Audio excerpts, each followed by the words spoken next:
Hi, ka-audio. Welcome sa Jericho Audio Works channel. Ang topic natin ngayon ay dividing network o crossover network.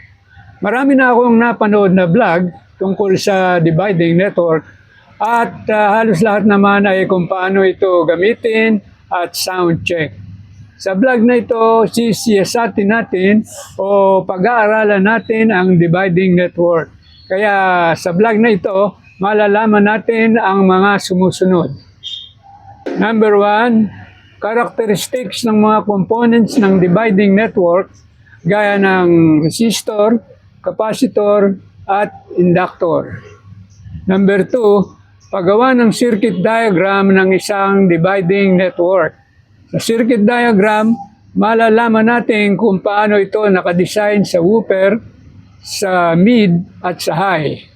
Number 3, pag-input ng mga components sa apps o program na gagamitin natin para makita ang graph ng response curve at crossover points ng ating sample dividing network. Number 4,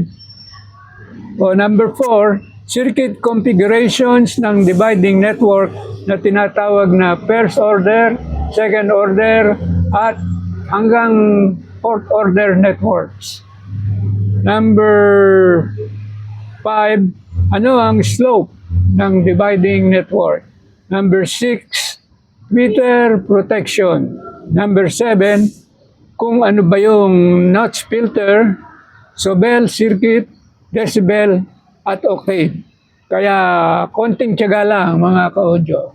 Dito sa atin, marami ang pagkaunawa na pag sinabing dividing network ay itong passive dividing network. At kapag naman sinabing crossover network ay itong active dividing network. Pareho lang silang nagdi-divide ng audio frequency from 20 Hz hanggang 20,000 Hz. Yan ang frequency range na audible o nadidinig ng may normal na pandinig. At habang nagkakaedad tayo, nababawasan ang response ng ating ear membrane sa high frequencies. Sa iba, 8,000 Hz pa lang ay bumababa na ang response curve ng kanilang pandinig. Kaya nilalakasan nila ang treble ng kanilang sound system para makompensate. Kaya paalala lang na kung meron kang kaibigan o kapamilya na naglalakas ng treble, baka kailangan ng magpatingin sa ENT. Sa passive dividing network, fixed ang crossover frequencies. Kung mababago man, ay may switch lang o may mga connector na natatanggal para mabago ang capacitance ng circuit. Sa active crossover, mababago ang crossover points, pati na gain at iba pa. Sa next vlog, yan ang topic natin. Kaya abangan mo yan, ka-audio. Sa one-way na pang subwoofer tulad nito, low-pass filter ang tawag dito. Kasi pinadadaan nito ang mababang frequency na 20 to 125 Hz ng maluwag. Paglampas sa 125 Hz, mabilis nang bababa o humihina ang signal. Ang bilis ng paghina ng signal ay depende sa slope ng response curve ng dividing network.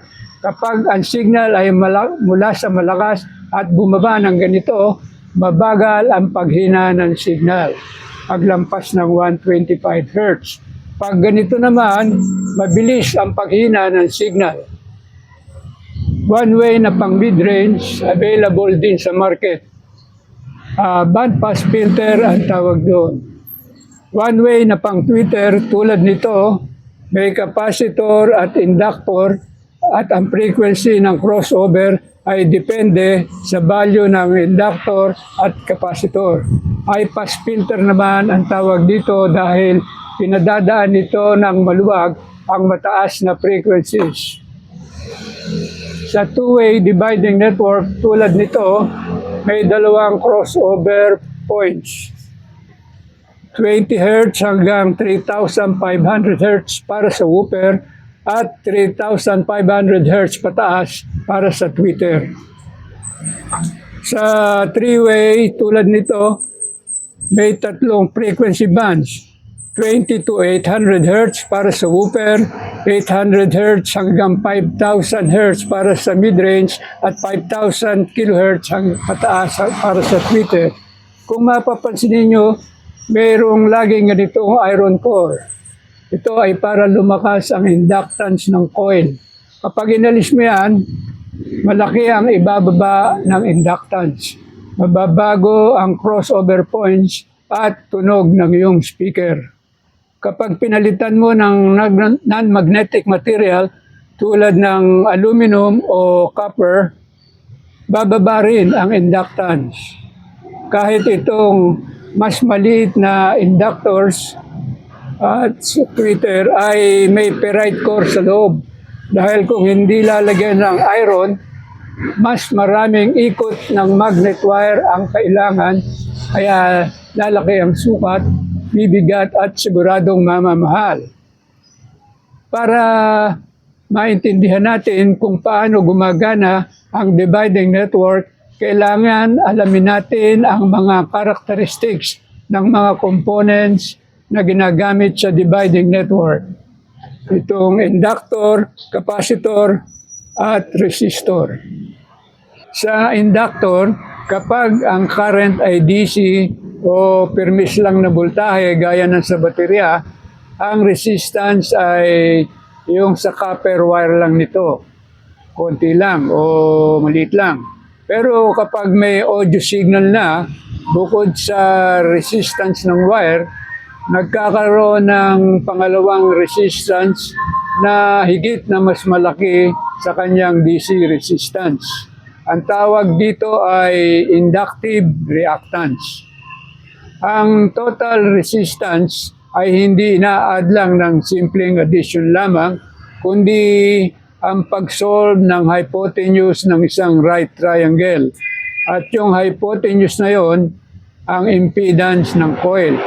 Habang tumataas ang frequency ng audio signal, tumataas din ang reactance at impedance ng coil. Kaya ang inductor ay ginagamit pamigil o pang-suppress ng high frequencies. Sa capacitor, kapag DC ang voltage o current, wala itong resistance. Open circuit siya. Kapag may audio signal na, nagkakaroon ng resistance ang capacitor na kung tawagin ay capacitive reactance. Sa mababang frequency, mataas ang capacitive reactance ng capacitor. Kaya nabablock nito ang low frequency. Habang tumataas ang frequency ng audio signal, lumiliit ang reactance ng capacitor. Kaya madaling makapasok ang high frequencies. Kabaliktaran ng sa inductor. Resistor. Sa ibang dividing network, may makikita kang resistor na nakasiris sa tweeter para mabawasan ng konti ang output ng high frequencies para hindi mangibabaw yung tweeter. Sa resistor, kahit anong frequency, permis lang ang resistance. Kapag 8 ohms ang speaker, yun na yun. Hindi na siya magbabago. Hindi siya magre-react gaya ng inductor at capacitor. Kaya walang tinatawag na resistive reactance ang resistor. Tweeter protection. Alam natin na ang tweeter ay design para sa high frequency at pag pinasok yan ng low frequency ay masusunog.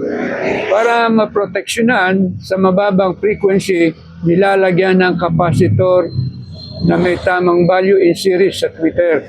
Kaya hindi pwedeng irekta yan sa amplifier. Masusunog agad ang kanyang voice coil at mapupunit ang kanyang diaphragm. Bukod sa capacitor, ilalagyan din ng resistor kung mataas ang sensitivity para humina ng konti at bumalanse ang tunog sa woofer. Hindi kasi magandang pakinggan yung masyado malakas ang treble. Sa pang-protection na nilalagay ay bulb na nakasiris din sa tweeter. Pag sumobra ang signal, iilaw yung bulb at tataas yung resistance ng filament kaya napipigilan yung sobrang power sa tweeter.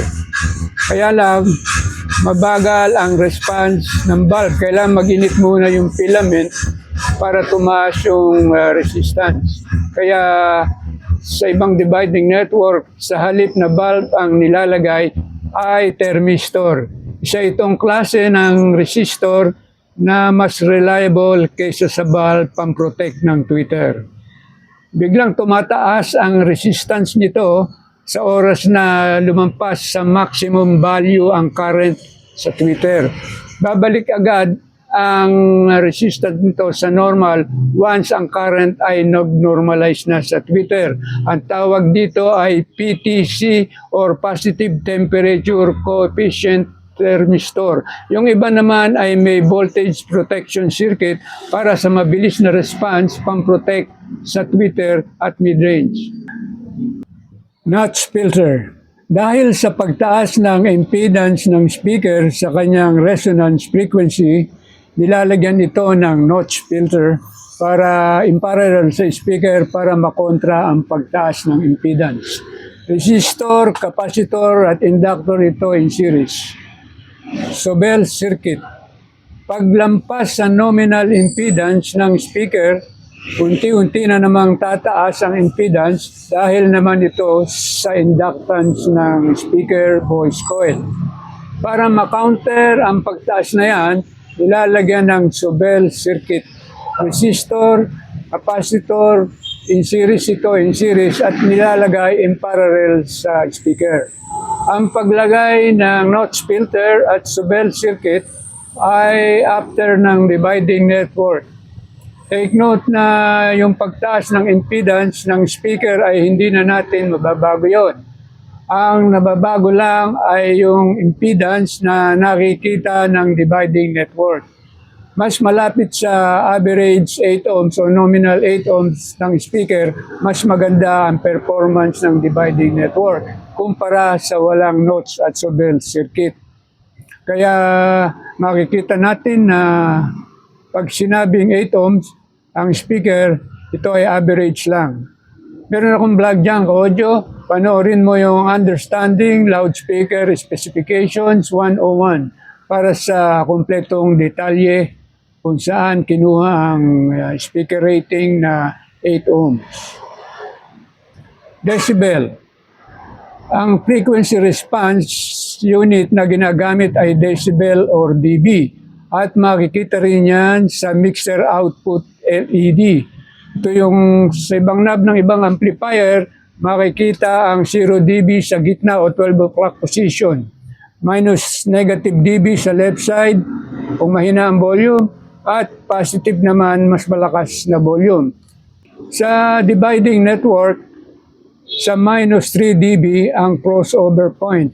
At ito rin ang tinatawag na half power point o kalahati na lang ang power sa crossover point.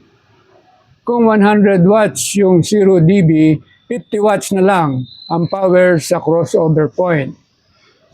Octave. Kailangan alam natin kung ano ang octave dahil yung decibel at octave ang unit ng slope ng dividing network at sa pag-design ng dividing network. 1 octave is double the frequency. Halimbawa, mula 1,000 Hz hanggang 2,000 Hz ay 1 octave. Mula 10,000 Hz to 20,000 Hz ay 1 octave. At ganoon din ang kabaliktaran. 2 octaves ng 100 Hz ay 400 Hz. Ang third octave naman ay 800 Hz. Spread. Sa pag-design ng three-way dividing network, mayroon tinatawag na spread. Ito yung optimal o pinakamainam na pagitan ng crossover point ng mid at high. Halimbawa, kung ang crossover point ng woofer at mid ay 800 Hz, sa spread na 3 dB, 3 octave, ang crossover point ng mid at high ay 6,400 Hz. Kanina, nabanggit natin yung apat na circuit configurations na first order network hanggang fourth order network. Sa first order network, may tigisang component sa speaker maliban sa mid-range na may dalawang components. Makikita na may capacitor sa tweeter para ang high frequencies ay maluwag na makadaan pero ang mababang frequencies ng bus ay hindi makakadaan dahil mataas ang reactance ng capacitor sa low frequencies. Mas mababa ang value ng capacitor, mas mapipigilan nito ang lower frequencies. Sa woofer naman ay may inductor. Alam na natin na ang inductor ay mataas ang resistance o inductive reactance sa high frequency. Kaya pinipigilan nito makapasok sa woofer ang frequencies na dapat ay sa mid-range at tweeter.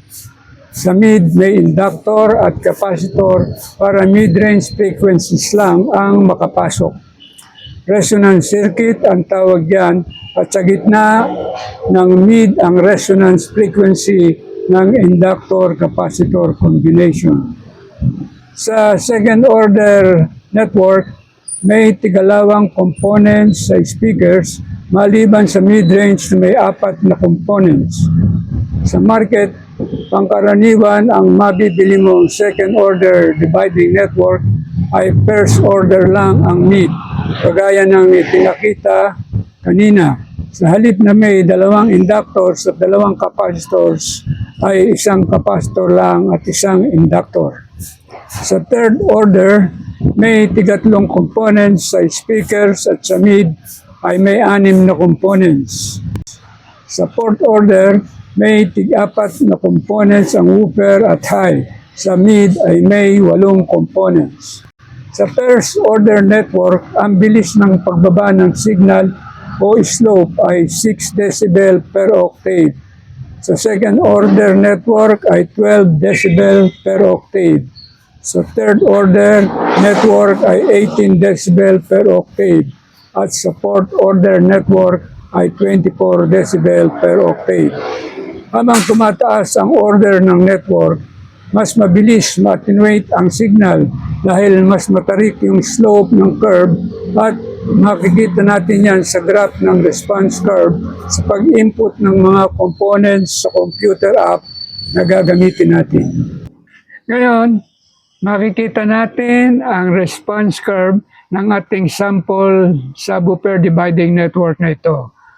Gagamit tayo ng application na Virtual Intuitive Crossover Computed Aided Design o Virtuix app.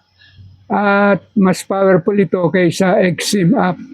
Parehong loadable at libre at walang ads. Lahat na yan, makikita natin ang frequency response graph ng subwoofer network na ito at ang three-way crossover network na ito. Kahit hindi natin alam ang value ng mga inductors, makukuha natin yan dahil alam natin ang crossover frequencies at value ng mga capacitors. Tignan natin ang startup screen ng apps. Ito ang startup screen. Makikita ang frequency generator sa bandang kaliwa at ang 8 ohm speaker load sa kanan.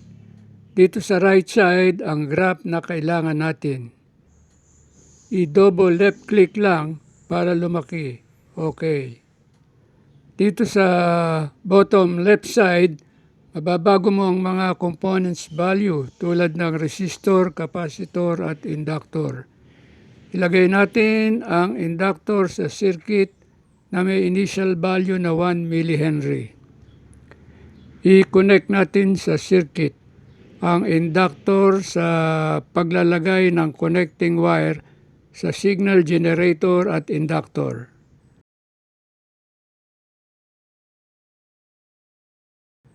At sa inductor at speaker. Since isang component lang ang nasa circuit, first order network ito, at sa graph makikita ang slope na 6 decibel per octave. Ngayon, ikabit natin yung capacitor sa circuit para maging second order network.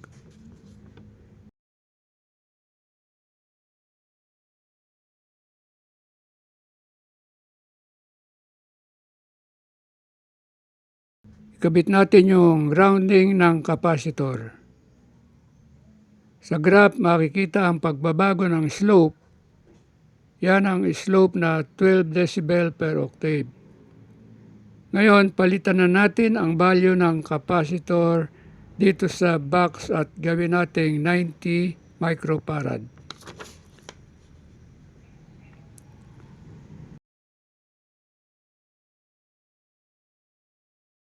Palitan din natin ang value ng inductor sa pag-increase ng value.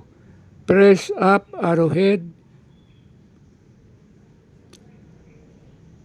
Sa trial and error, ang final value ng inductor para makuha natin yung 125 Hz na crossover point ay 13.7 millihenry. So, ilagay natin yan.